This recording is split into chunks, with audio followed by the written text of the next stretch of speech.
talk through literal equations. I would like for you to stop the video and jot down the three definitions though. A literal equation is just simply an equation that represents a formula. A formula is a relationship between variables, and to isolate just means to perform inverse operations until a variable is sitting alone on one side of the equal sign.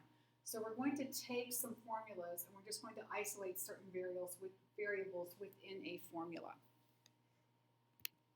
And I will use the problem set that's attached here. And I will start with area equals length times width.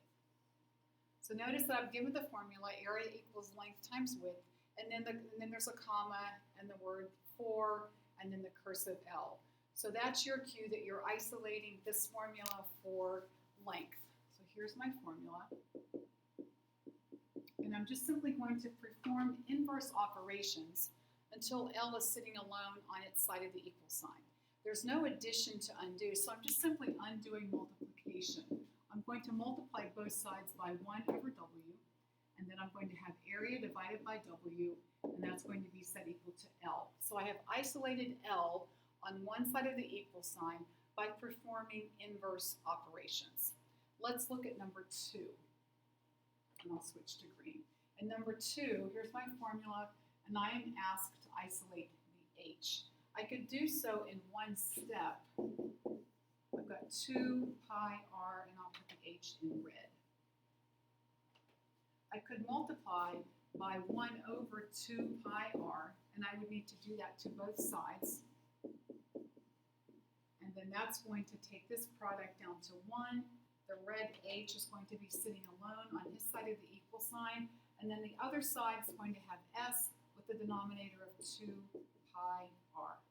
So H has been successfully isolated in that problem, or in that particular formula.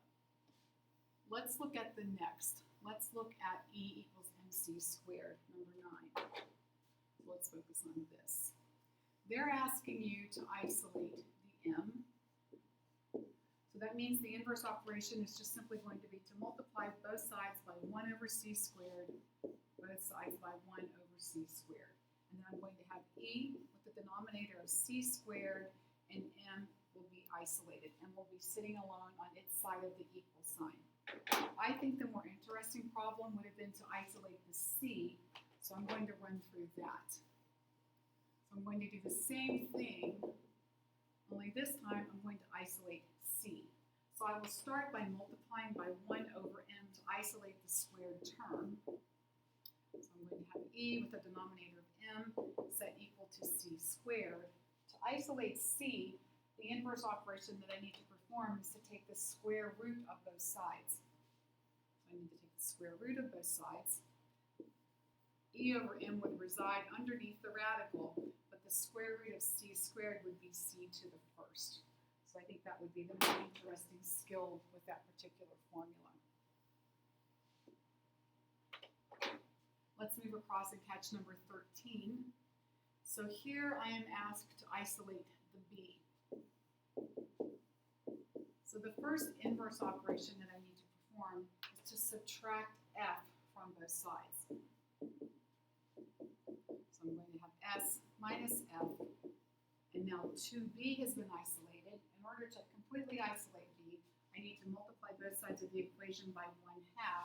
But I need to take care, because I've got s minus f, I have an addition on the other side, and that means both terms need to pick up the factor of 1/2.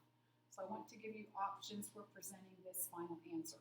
One option would be to simply write 1/2, and in parentheses have s minus f, set that equal to b, noting that b has been isolated. And a second option would be to write the left-hand side as one fraction, one ratio. The numerator would be s minus f, the denominator would be 2.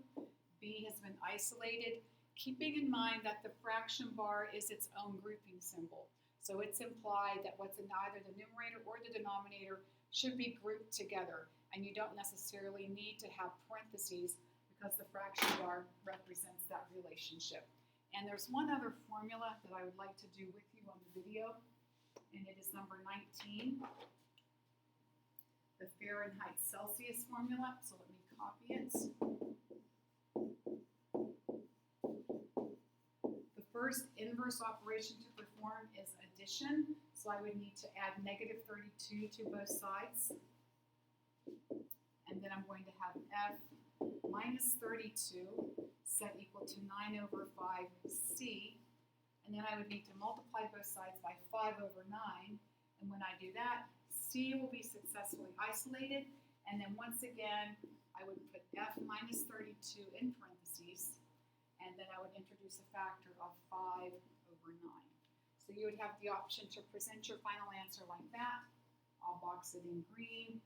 Or you could present your final answer as a ratio. And that's going to be set equal to c. And then you could also distribute the 5 to both the f and the negative 32 if you chose to do so.